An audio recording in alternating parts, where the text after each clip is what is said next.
Students north Bengal ইউনিভার্সিটির আন্ডারে যে সকল ছাত্রছাত্রীরা ফোর্থ সেমিস্টারে পড়ছো এবং যাদের ডিএসসি ইতিহাস রয়েছে আজকে ভিডিও তাদের জন্য।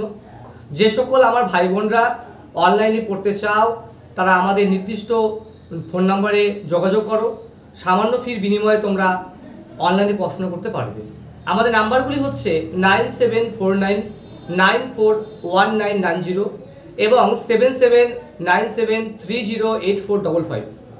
তোমাদের পরীক্ষা করা হবে 75-এ, এর মধ্যে 5 নম্বর কলেজে অ্যাটেন্ডেন্স, 10 নম্বর কলেজে অ্যাসাইনমেন্ট, 60 নম্বরের পরীক্ষা।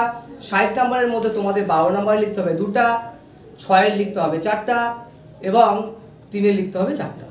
ওভারঅল 60 নম্বরের পরীক্ষা, সব কিছু মিলে 75-এর পরীক্ষা। তো তোমাদের যে শর্ট কোশ্চেনগুলো ভালো করে পড়তে হবে। আমি পরীক্ষার আগে তোমাদের লাস্ট মিনিট সাজেশন 8টা দেবো। আমি চাচ্ছি তোমার প্রথম থেকে তোমার প্রিপারেশন নাও, ঠিকমতো পড়তে থাকো। প্রথম প্রশ্ন হিসেবে যদি বলি তাহলে হবে প্রার্থনা সমাজ টিকা 3-এর, সব 3-এর বলছি। প্রার্থনা সমাজ টিকা।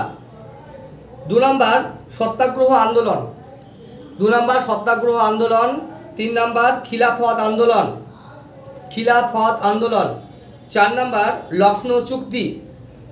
5 নম্বর হরিজন আন্দোলন, 5 নম্বর হরিজন আন্দোলন। 6 নম্বর ভারতীয় সংবিধানের প্রস্তাবনা। 7 নম্বর পঞ্চশীল নীতি। 7 নম্বর নারী মুক্তি আন্দোলনে বিদ্যাসাগরের ভূমিকা। এই করে তোমার টিকা হিসেবে পড়ো। এবার 6 হিসাবে যদি বলি, 1 নম্বর প্রশ্ন পলাশী যুদ্ধের তাৎপর্য বিশ্লেষণ করো। 2 নম্বর লর্ড ডালহৌসির সত্য বিলোপ নীতির উপর টিকা লিখো। 3 নম্বর 1857 সালের মহাবিদ্রোহের ব্যর্থতা লেখো। 4 নম্বর ভারতে রেলপথের স্থাপন ঘটনা, ভারতে রেলপথের স্থাপন ঘটনা এদেশের অর্থনীতিতে কিভাবে প্রভাব ফেলেছিল। 5 নম্বর স্বরাজ্য দলের উৎপত্তি, কারণ এবং কর্মসূচি লেখো। 5 নম্বর দিয়ে বলি ভারত ছাড়ো আন্দোলনের ব্যর্থতা এবং এর গুরুত্ব লেখো, পরের প্রশ্ন হিসাবে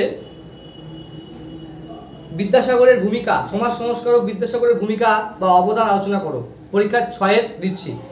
এবার 12 হিসেবে তোমরা পড়বে ইস্ট ইন্ডিয়া কোম্পানির সাথে বাংলার মীর কাসিমে যে যুদ্ধ রয়েছে অর্থাৎ বক্সারের যুদ্ধের গুরুত্ব আলোচনা করো, খুবই ইম্পর্টেন্ট এবারের জন্য।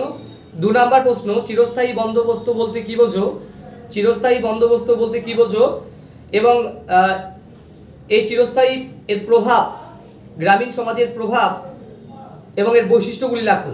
পরীক্ষা খুবই 12 নম্বরে কমন রয়েছে। 3 নম্বর হিসাবে উপনিবেশিক ভারতের শিল্পায়নের সামাজিক প্রভাব আলোচনা করো, খুবই ইম্পর্টেন্ট রয়েছে। পরের প্রশ্ন 4 নম্বর ঊনবিংশ শতাব্দীর প্রথমার্ধে ভারতবর্ষে কি কি দ্রুত অবশ শিল্পায়ন ঘটেছিল তা আলোচনা করো। ঠিক আছে। পরের প্রশ্ন হিসাবে তোমরা পড়বে, মোটামুটি এটা পড়বে ডিরোজিওর নেতৃত্বাধীন নব্যবঙ্গ আন্দোলনের বিবরণ দাও এবং এই আন্দোলন কেন ব্যর্থ হয়েছিল। খুব ইম্পর্টেন্ট প্রশ্ন, মোটামুটি পড়বে, এটা ইম্পর্টেন্ট প্রশ্ন না অত মোটামুটি। পরের প্রশ্ন হিসাবে জাতীয় নেতা হিসেবে মহাত্মা গান্ধীর অবদান আলোচনা করো, খুবই কমন প্রশ্ন রয়েছে। এবং সমাজ সংস্কারক বা আধুনিক ভারতের জনক হিসাবে রাজা রামমোহন রায়ের ভূমিকা অবদান আলোচনা করো, খুবই ইম্পর্টেন্ট রয়েছে। বাস এইগুলো পড়লেই হয়ে যাবে। তোমরা প্রথমে পড়তে থাকো, পরীক্ষার আগে হয়তো 2টা কম 2টা বেশি করে দেওয়া হবে। খুব ভালো করে পড়তে থাকো, প্রত্যেকে ভালো করে পড়তে থাকো। ধন্যবাদ।